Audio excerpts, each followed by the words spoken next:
great tips like that were presented here, but they're going to have, if you want to create a neighborhood watch, the crime prevention specialists, there's 4 of them in the PD, and all you have to do is call. Now they may take some time to organize it, but they do have criteria. You have to have your block. It's only the block. The neighborhood watch is going to be the block, and you need to have, I think, a starting, I think it has to be 80% of neighbors have to be interested. And they will have RSVPs. The neighbors have to come. They don't want to show up and waste an hour, 2 hours on 5 people, because that's not going to be enough. So but you still utilize neighborhood watch. It's very important. Go ahead. Yeah, question. Just to kind of reaffirming what you're saying, if you're in your house and there's an emergency, crime being committed right when you're inside your house, you dial 911. Is that right? That's right. Is that what you're saying? If you're outside the house and you're going around the neighborhood and there's a crime being committed, there's something going on that shouldn't be going on, you want to call 911, you call this number here that you gave us, 277-8911. Is that what you're saying? That's correct. Yes. Are you ready, Johnny? All right, so let me turn it over to... Thank you, Jose. So I was asked to come here tonight to address the possible consequences of taking the law into your own hands. And each one of the speakers... Next.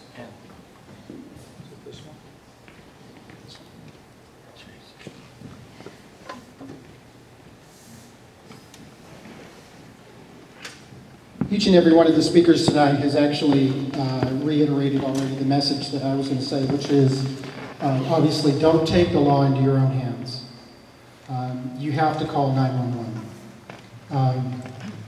Your situation that you mentioned, sir, somebody coming into your home, that's a terrifying situation, it's a dangerous situation, but you need to call 911. You need to get to a place of safety if you can, get out of the house if you can. Your life is worth much more than any property. What I tried to do on this short video, on this short PowerPoint presentation, was actually just capture a news story that was on TV not too long ago here in our community. If we could play that, that just speaks volumes. That's one of the Channel 7 news anchors. I forget her name. But as we're trying to play that, basically this is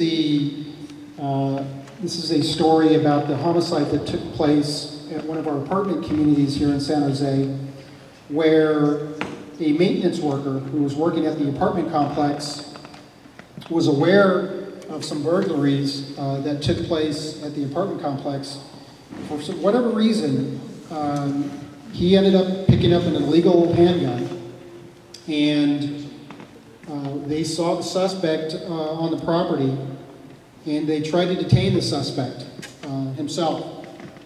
Something happened, and Luis Hernandez, the person that you saw in the red there, that was the maintenance worker. He ended up shooting the suspect, the burglary suspect, and the burglary suspect died.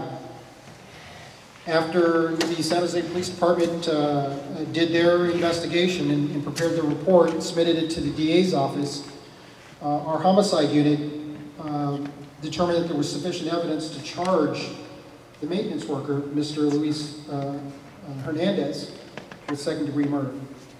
He's in custody right now.